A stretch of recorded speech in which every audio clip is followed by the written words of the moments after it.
जो कि मैंने आपको थोड़ा बहुत पहले बताया, और असलियत यह है कि उपभोग मात्र 3% पर ग्रो हो रहा है पिछले 5 साल में। उपभोग हमारी जीडीपी का 60% है, और छोटे शहरों में जैसा कि मैंने आपको बताया, लोग साबुन, तेल, मंजन, कंघी भी नहीं इस्तेमाल कर पा रहे हैं। इसमें भी अगर आप डेटा देखिएगा तो ये अमीरों और सूट बूट की सरकार है। पैसेंजर व्हीकल सेल, कार की तो जो सेल हो रही है वो 4.5% से ऊपर है 10 साल में, लेकिन टू व्हीलर, मोटरसाइकिल, स्कूटर जो मध्यम वर्ग, निम्न मध्यम वर्ग, गरीब आदमी खरीदता है, उसकी ग्रोथ मात्र 0.7% है, 1% से कम। ये ग्रोथ रेट 9% होती थी 2004 से 14 के बीच में। तो जब हम कहते हैं कि ये अमीरों की और सूट बूट की सरकार है, तो आंकड़े और इन्हीं के आंकड़े दिखाकर कहते हैं। बात करनी जरूरी है बेरोजगारी की, क्योंकि जो दुनिया का सबसे युवा देश है, जिसमें सबसे ज्यादा 60% लोग नौकरी के उम्र के हैं, 35 वर्ष से कम आयु के हैं, वहां पर बेरोजगारी की जो दर है वो त्रासदी है। It is a ticking time bomb. और ये मैं इसलिए कह रही हूं क्योंकि किसी भी विकसित देश में, किसी भी विकासशील देश में कृषि की जो नौकरी होती है, जो एग्रीकल्चर एम्प्लॉयमेंट होता है, वो कम होता जाता है, मैन्युफैक्चरिंग और सर्विसेज बढ़ता जाता है।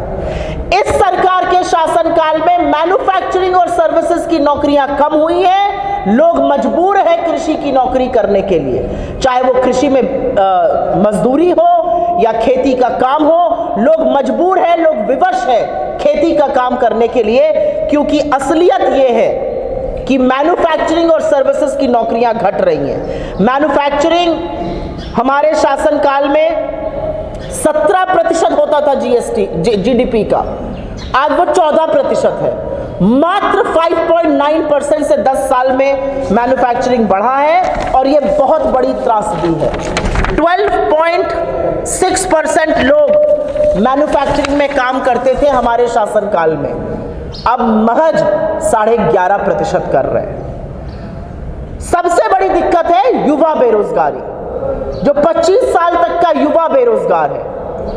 हमारे शासनकाल में युवा बेरोजगारी की 10 साल में दर औसतन 17% रही, वो बढ़कर 25% हो गई, लेकिन सरकार के कान पर जूं नहीं रेंग रही है। सरकार को कोई फर्क नहीं पड़ता है कि 45 साल के सबसे ऊंचे स्तर पर बेरोजगारी पहुंच गई है। सरकार कहती है पकौड़े तल लो, तो पलटकर पूछना चाहिए कि पकौड़ा तलने वाला जो तेल था वो 90 पर मिलता था, उसको 220 पर आपने कर दिया।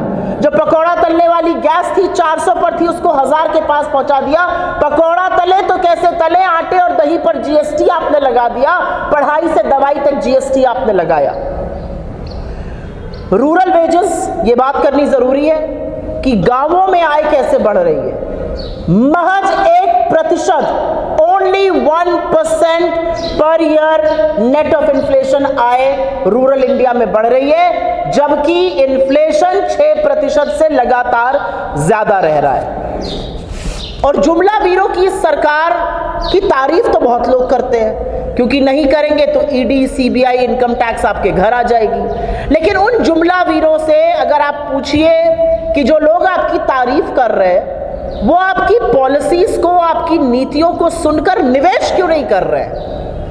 कॉर्पोरेट इंडिया का जो निवेश होता है वो ग्रॉस फिक्स्ड कैपिटल फॉर्मेशन कहा जाता है, वो लगातार घट रहा है। वो यूपीए के 2014 के लेवल से भी नीचे है अभी। क्यों है ऐसा?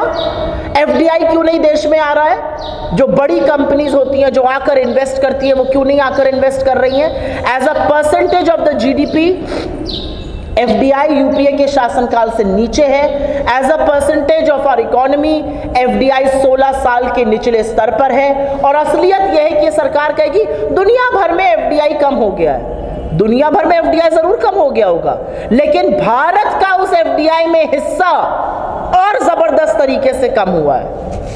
So India share in the global FDI has consistently fallen. नौकरी की बात करते हैं, एफडीआई की बात करते हैं, नौकरी कौन बनाता है? क्या नौकरी जो सरकार के प्रिय धन्ना सेठ हैं, जो बड़े बड़े उद्योगपति हैं, वो बनाते हैं? नहीं, वो स्टॉक मार्केट बढ़ाकर अपना पैसा बनाते हैं। नौकरी छोटे, लघु, मध्यम उद्योग बनाते हैं, जिनको एमएसएमई कहा जाता है। लेकिन पिछले 4 सालों में 33,000 एमएसएमई बंद हो गए, सरकार को फर्क ही नहीं पड़ रहा है। पिछले 5 सालों में करीब जो एमएसएमई रजिस्टर हुए 99% उसमें से सूक्ष्म एमएसएमई है, सबसे छोटे। मीडियम और स्मॉल तो रजिस्टर ही नहीं हो रहे हैं। और सबसे बड़ी पते की बात यह है कि सरकार से अगर सवाल पूछिए तो सरकार कहती है एमएसएमई को हम लोन दे रहे हैं। कितना लोन दे रहे हैं आप एमएसएमई को? एवरेज लोन एमएसएमई को 25,000 का दिया गया शिशु के अंतर्गत, शिशु स्कीम के अंतर्गत। आपको 25,000 रुपए हम देते हैं और कहते हैं कि कोई धंधा शुरू करिए और उसको सस्टेन करिए। तो ये व्यापार का भी माहौल बनाना जैसा काम है। 2 बातें और कह के मैं अपनी बात समाप्त करूंगी, और वो है कर्जा। आपके ऊपर, आपके बच्चों के ऊपर, अगर आपका कोई नवजात शिशु है तो उसके ऊपर भी 1,13,000 का कर्जा इस सरकार ने कर दिया है। 2014 में जब हमने इनको कमान सौंपी थी तो इस देश पर 73 लाख करोड़ का कर्जा था, 58 लाख करोड़ का कर्जा था। आज वो कर्जा बढ़कर 173 लाख करोड़ हो गया है। कहां 58 लाख करोड़, कहां 173 लाख करोड़। पर वो कर्जा कहां गया? उससे रोजगार क्यों नहीं बने? उससे निवेश क्यों नहीं हुआ? किसने खाया वो कर्जा? ये सरकार बड़ी बड़ी बातें करती है और इन्हीं के आंकड़ों से अभी इनके झूठ को साबित कर देती हूं। जीडीपी ग्रोथ रेट हमारे टाइम पर 6.7%, इनके 10 वर्षों में 5.9%। फिस्कल डेफिसिट 2014 में 4.5%, अभी 5.8%। कर्जा मैंने बोला 58 लाख करोड़ 2014 में, 2024 में 173 lakh crore. Debt to GDP, कर्जे का जीडीपी पे अनुपात 2014 में 67%, अभी 82%। Household saving as percentage of GDP 23% 2014 में, 19%, घटता जा रहा है बचत। रूरल फार्म वेजेस की ग्रोथ 2014 में 4.1%, अभी 1%। एनपीए, पब्लिक सेक्टर बैंक का एनपीए 8 लाख करोड़ 2014 में, 2004 से 2014 के बीच में 8 लाख करोड़, 2014 से 24 के बीच में 55 lakh crore. Bank right of, loan माफी जो करी गई 4 से 14 के बीच में 2.2 लाख करोड़ और अब 14.5 लाख करोड़। हेल्थ पर खर्चा होता था 2014 में 1.7%, उसको घटा दिया गया। एजुकेशन पर खर्चा होता था 4.6%, उसको घटाकर 2.9% कर दिया गया। एक्सपोर्ट्स 17% अनुपात होता था जीडीपी का, वो अब 13% रह गया है। मैन्युफैक्चरिंग 17% था, वो 14% रह गया है। रुपया 61 पर दिया था, 83 पर पहुंचा दिया है। पेट्रोल की कीमत 71 थी, आज 100 के पास है। डीजल 57 पे मिलता था, आज 90 पर मिलता है। एलपीजी का सिलेंडर 414 का था, अब 1000 रुपए पार करा दिया गया है। और सबसे बड़ा फिगर है, सेंट्रल गवर्नमेंट में काम करने वाले लोगों की संख्या 33,28,027 थी, 33.28 लाख, उसको घटाकर 31,67,143 कर दी गई है। बड़े बड़े जुमले हैं। सरकार कहती है हमने नौकरी बनाई है, 2 करोड़ रोजगार देना था हर साल। 2,60,000 नौकरी आईटी कंपनीज ने घटाई है 2023 में, इसका कोई जवाब नहीं है। बोलते थे 15 लाख करोड़ आएगा, जुमला था 15 लाख लाएंगे हर अकाउंट में, पता नहीं आप में से किसके आया। लेकिन बड़े बड़े लोग चोरी करके चंपत चूना लगाकर भाग गए इस देश से। वो नीरव मोदी हो, मेहुल चौकसी हो, विजय माल्या हो, संजय सारा हो, जैन हो, तमाम ऐसे लोग जिनको ये सरकार 10 साल में एक आदमी को वापस नहीं ला पाई। 2022 तक हम फार्म इनकम डबल कर देंगे, 27 रुपए कमा रहा है आज किसान।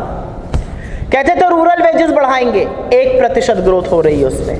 25 करोड़ लोगों को गरीबी की सीमा रेखा से हमने निकाला। क्या जुमला लेकर आए हैं। अच्छा, इसकी पुष्टि किसने करी? आप ही के नीति आयोग ने अपनी ही रिपोर्ट बनाई, अपनी ही पीठ थापी, अपने ही मानक बदल दिए। क्या आईएमएफ ने, क्या वर्ल्ड बैंक ने, क्या यूएनडीपी ने इसकी पुष्टि करी? हमने 27 करोड़ लोग जब गरीबी की सीमा रेखा से निकाले थे तो आईएमएफ और वर्ल्ड बैंक ने इसकी पुष्टि करी थी। और अगर 25 करोड़ लोग निकाले तो 80 करोड़ को मुफ्त का अनाज क्यों देना पड़ रहा है? अगर आप मुफ्त का अनाज ना दीजिए तो मेरे देश को आप इस कगार पर ले आए हैं कि लोग भूखमरी से मर जाएंगे। कहते हैं 7 आईआईटीज बनाए, 16 ट्रिपल आईटीज बनाए और वेकेंट पोजीशन कितनी है? 9500 आईआईटीज की वेकेंट पोजीशन है। एम्स में 3,500 रिक्त पड़े हुए हैं। बहुत सारी ऐसी चीजें हैं जिसमें बहुत बड़े बड़े जुमले बोले गए। 5-6 जुमले आपके सामने बोल देती हूं जिससे कि याद ताजा हो जाए। 2 करोड़ सालाना रोजगार, 15 लाख हर बैंक अकाउंट में, सारा काला धन वापस लाएंगे, पेट्रोल और डीजल 35 रुपए लीटर पे बिकेगा, रुपया और डॉलर का दाम 1 हो जाएगा, 2022 तक किसान की आय दोगुनी हो जाएगी, 2022 तक हम 5 ट्रिलियन की इकोनॉमी बन जाएंगे, हर सिर पर छत होगी 2022 तक, और 100 स्मार्ट सिटी बन जाएंगी 2022 तक। 2022 का तो नहीं पता, 2024 आ गया और इन जुमलों की हकीकत ये है कि ये बड़ी बड़ी बयानबाजी और हवाबाजी के अलावा और कुछ नहीं है। नमस्कार, दुनिया दी बेहतरीन cath lab white medical college and hospital बुंगड़ से एस्टैब्लिश हो गई है। सीधा व्हाइट मेडिकल कॉलेज आओ, इलाज कराओ, सलाह रिया तोड़ा अपराध तोड़े दुख से हाजिर है। धन्यवाद।